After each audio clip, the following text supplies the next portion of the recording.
আচ্ছা, কোনো একটা পিকনিক স্পট, সেই পিকনিক স্পটে তো ব্যবস্থা একদম ঠিকঠাক রাখা উচিত, কিন্তু এই ছবিটা যদি দেখেন তাহলে কি মনে হবে? এই ছবিটা দেখে তো স্বাভাবিকভাবে মনে হচ্ছে যে পিকনিক স্পট, কিন্তু চূড়ান্ত অব্যবস্থা রয়েছে।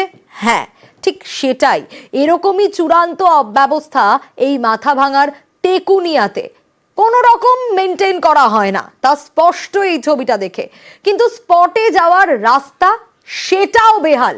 একটু রাস্তার ছবিটা দেখুন। স্পটে গেলে সাধারণ মানুষকে পিকনিক স্পট অবধি পৌঁছাতে গেলে তো রাস্তাটা অ্যাটলিস্ট ভালো হতে হবে, কিন্তু না, রাস্তাটারও বেহাল দশা।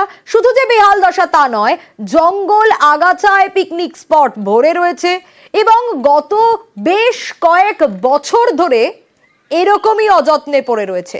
কেন এরকম অবস্থা, রাজেশের কাছ থেকে জানতে চাইবো।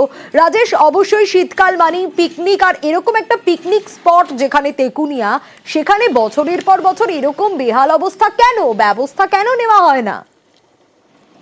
দেখো, মাথাভাঙার একটি অন্যতম পিকনিক স্পট ওই তেকুনিয়া পিকনিক স্পট। এই পিকনিক স্পটে যাওয়ার যে রাস্তা দীর্ঘদিন ধরেই বেহাল অবস্থায় রয়েছে। রাস্তা ভেঙে পড়েছে, যার ফলে কিন্তু নিত্যদিন বিভিন্ন সময় দুর্ঘটনা ঘটছে।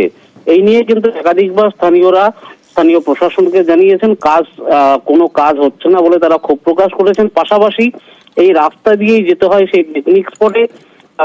পিকনিকের মরশুম ছাড়াও অন্যান্য সময়েও কিন্তু অনেকেই সেখানে আসেন এবং এই ডিসেম্বর মাস পিকনিকের মরশুম শুরু হয়েছে, ইতিমধ্যে অনেকেই পিকনিক করতে আসছেন। তাদেরকে এই রাস্তা দিয়ে খুব কষ্ট করে যেতে হচ্ছে পিকনিক স্পটে। এবং যারা পিকনিক করতে আসছেন তাদের যেটা অভিযোগ, যে পিকনিক স্পটের পরিস্থিতিও ভালো নয়। সেখানে রান্না করা উনুনগুলো ভাঙা রয়েছে, রান্নার ঘরগুলো জঙ্গল দিয়ে ঢেকে রয়েছে, পাশাপাশি পানীয় জলের কোনো ব্যবস্থা নেই। এবং এই বিষয়গুলো নিয়ে স্থানীয়দের পাশাপাশি কিন্তু যারা পিকনিক করতে এসছেন তারাও সরব হয়েছেন যে এই সমস্যা যেন প্রশাসন দ্রুত এই সমস্যা মেটায় এবং এই বেহাল অবস্থার যেন সংস্কার করা হয়। তাহলে আগামী দিনে কিন্তু সাধারণ মানুষের পাশাপাশি যারা পিকনিক করতে আসছেন তারা উপকৃত হবেন।